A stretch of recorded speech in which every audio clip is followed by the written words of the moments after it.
There's two things that this game reminds me of. You see, this guy, Wait, I'll be this your guide. guy right here, I used to have Please don't hair hurt her. just like him Be quiet. before I Celestin was my started father bowling. too. I know And this second, area. it reminds me of Forgotten Realms, Demon Stones, back in 2004, 2005. But first, let's just get the bad things out of the way real quick. There's just too many illegal immigrants in Europe, and the temperature recently has become, because of climate change, the hottest has ever been in recent history, at least since modern times. But getting back to the video game, everything about the mechanics, from the combat, especially the character movement and the way it connects to the ground when it's walking, the way it does its superpowers, the telekinesis, they feel rubbery.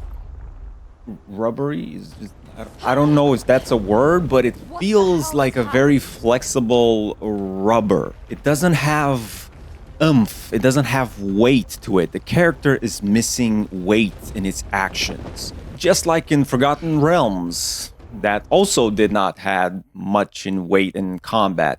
But that game was from 2004. This is brand new. Echoes of the End is made in Unreal Engine 5, and it has simply no right to behave like this. It feels outdated. Just take a look at this sliding animation where I died more times than I wanted to admit. You'll see that there is something weird about the way she slides. When trying to control the rubbery character, it gets even more janky. And I know it might not feel like it, at least on screen, but when you play it, you'll know exactly what I mean. I have roughly around 11 hours in this, and during this time, I just never got used to the old mechanics feelings. I thought I was just, going for a phase, but no, 11 hours later, it kind of still felt junky. Speaking about unpleasant things and kind of poor mechanics, the combat.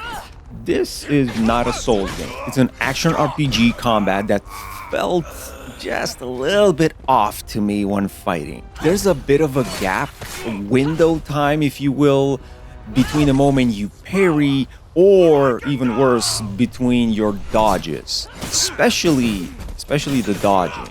In Elden Ring, for example, which is the latest or the greatest Souls game out there, you have to dodge that very split second when you're about to get hit. Not here. The dodging has been somehow altered. It's just a bit too late.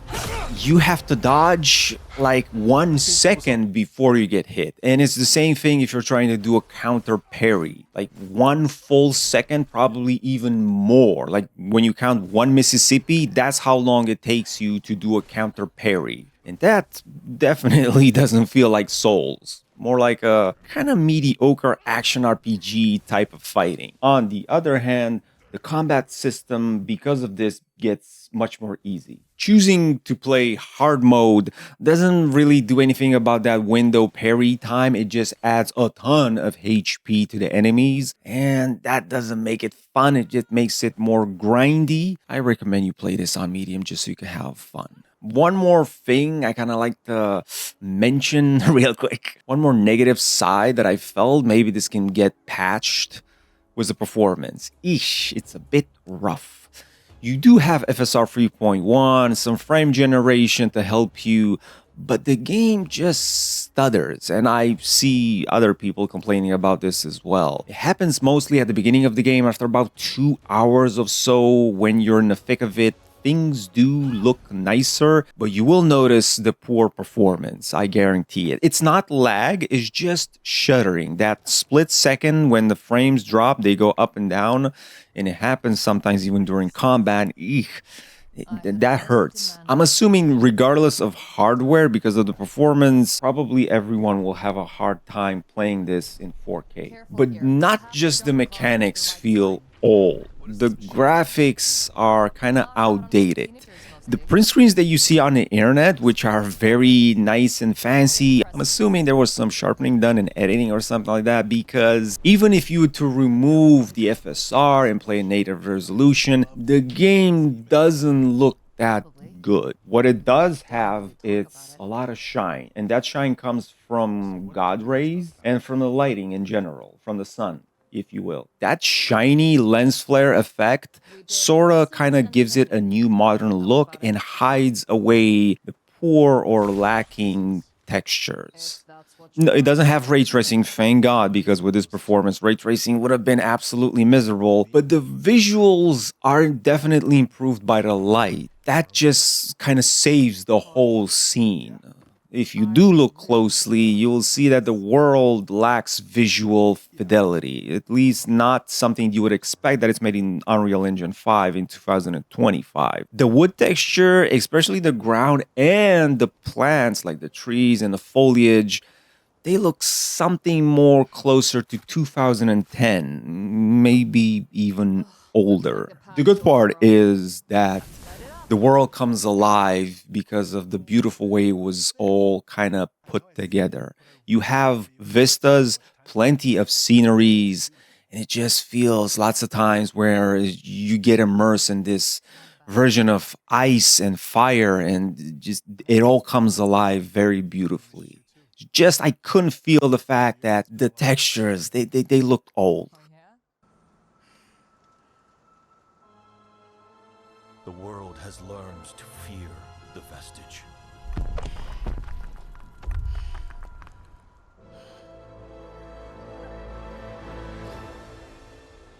I pray we haven't learned too late. Yes. I got you.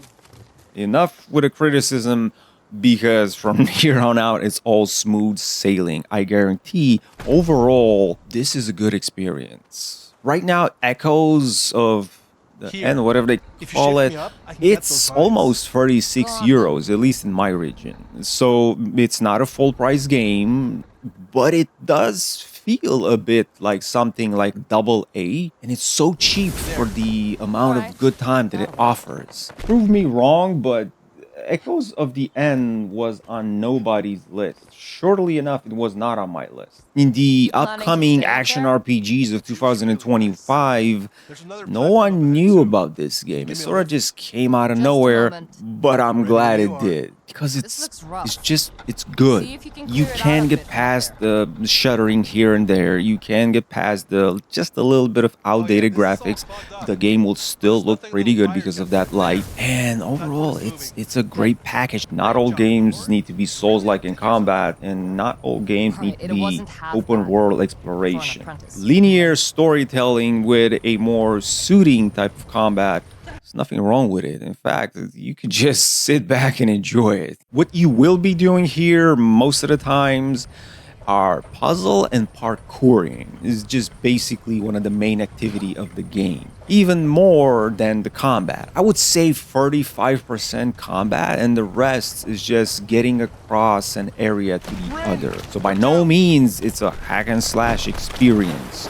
And considering there's also some dialogue and some storytelling, good storytelling, combat is welcome. I never got enough of it.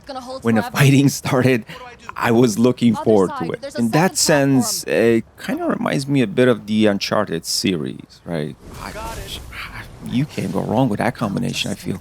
Wonderfully implemented checkpoint system is also something very nice to have. It makes the game much more easier, especially because it's also implemented during boss fights. I told you this is not a Souls game. If you're having trouble with the boss fights, you do get checkpoints. I wasn't a fan of the voice acting. I wasn't feeling it. But I did felt the story, and I feel like it's very well told. Echoes of the End puts you in the shoes of Rin, and this is where it got a couple of negative reviews on Steam, and there's definitely some controversy because of her and her brother's skin color. Yeah, it's 2025. Welcome. A ranger from the land of Neushirov, if I said that right. She was born as a magic-wielding vestige, what feels like Scandinavia, and people are wondering how come she's black and her accent is from New York. That aside, she spent her life learning being taught by her very strict father to suppress her powers, to protect those around her, and just in case she loses control, to be able to pull it all together. Because, spoiler, she does lose control and her brother is almost killed. That makes her less forgiving with herself and kind of, she's more tough like that. While her brother, which I'm assuming he's younger than her, just loves his little sister, and that's kind of cute. There's a lot of synergy here. By the time you kind of finish with the tutorial, you have to save your brother, which was kidnapped, and I will not say more about how things happen. And you need to fight the rival nation of Regendal. I don't think that's how you pronounce it. Then you meet up with a mysterious old gadgeteer named Abram, who has definitely an agenda of his own. There's a couple of twists in the plot here. You're gonna like it. The two of them will have to travel across the lands for a while, no spoilers, and basically fight bad guys on Aema. I believe that's what the land that you're traversing is called, Aema, to reach their goals. Because the old man has his own goal, you'll see, and I think you're gonna love the story. From that regard, Echoes of the End, it feels a little bit like a novel. You know those games that have cutscenes and some randomly generated AI dialogue that felt like it was made by a business analyst or a random employee that worked at a company? This feels nothing like that. This feels like a book. This feels like a story that was taken from a fantasy novel, and I love it. Wish the voice acting was on par. As you progress on your skill tree, you can do all sorts of tricks with your telekinesis. It's not called telekinesis in the game, but that's what I call it because you can pull, push, throw, and do all sorts of stuff with your powers, with your magenta powers. I feel like that. Anyway, you can use the environment at your advantage to take down bad guys, perhaps even push them off the cliff. Found that pretty cool. The combat, as you learn more skill, just becomes more easier, but I didn't mind it. I was having fun with it. That's a major thumbs up for me. And like I mentioned, as you traverse the lands, Aema becomes very picturesque. There's like a print screen situation happening everywhere. It's a good looking game. The world looks artistically pleasing. It's very paint-like, or like a painting. Anyway, coming to the end of the video, what are we looking at in 2025? Like, what action RPG stands out? And I'm thinking Avowed, unfortunately. If you could choose between spending money on Avowed or this, I would definitely recommend this one. Wanted to do a review for Avowed, but it would have been a slightly negative one. I wasn't feeling it. Yeah. But other than that, the game is still, in my books, an 8, maybe an 8.5 out of 10, which is a lot, Happy gaming. What's up? Dad's stories made this life sound so peaceful. Now I'm starting to think he just didn't want to worry my mom. It is pretty quiet, most of the time. But then you get days like this. And days like when he died. Yeah. How did it happen?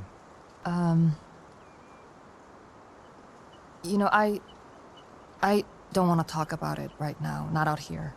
Yeah. Okay. I'm sorry, by the way, about what happened at the ward. I won't screw up like that again. You're fine. Ready to keep going? Yeah. Let's do this.